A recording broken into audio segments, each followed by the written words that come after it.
রাসূল সাল্লাল্লাহু আলাইহি সাল্লাম একদিন দুটি কবরের পাশ দিয়ে হেঁটে যাচ্ছিলেন। হঠাৎ নবী করিম সাল্লাল্লাহু আলাইহি সাল্লাম সাহাবীদেরকে বললেন, এই দুটো কবরে অবশ্যই শাস্তি প্রদান করা হচ্ছে এবং তাদেরকে বড় ধরনের কোনো গুনাহের কারণে তাদেরকে শাস্তি দেওয়া হচ্ছে না। এক কবরকে শাস্তি দেওয়া হচ্ছে কারণ তিনি প্রসাব করে কখনো পানি ব্যবহার করতেন না।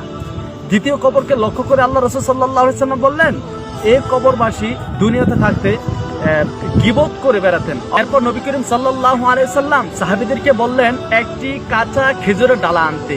খেজুরের ডালা আনা হলো। নবী করিম সাল্লাল্লাহু আলাইহি সাল্লাম উক্ত ডালাকে দুটো টুকরো করলেন, একটি কবরের উপর এবং অন্যটি অপর কবরের উপর দাবিয়ে দিলেন। আল্লাহ রাসূল সাল্লাল্লাহু আলাইহি সাল্লাম বললেন, এই কাঁচা খেজুরের ডালা শুকানোর পূর্বেই তাদেরকে মহান সৃষ্টিকর্তা ক্ষমা করুন। হাদিসটি বুখারী শরীফের 6052 নম্বর হাদিসে রয়েছে, আপনারা গেটে দেখতে পারুন।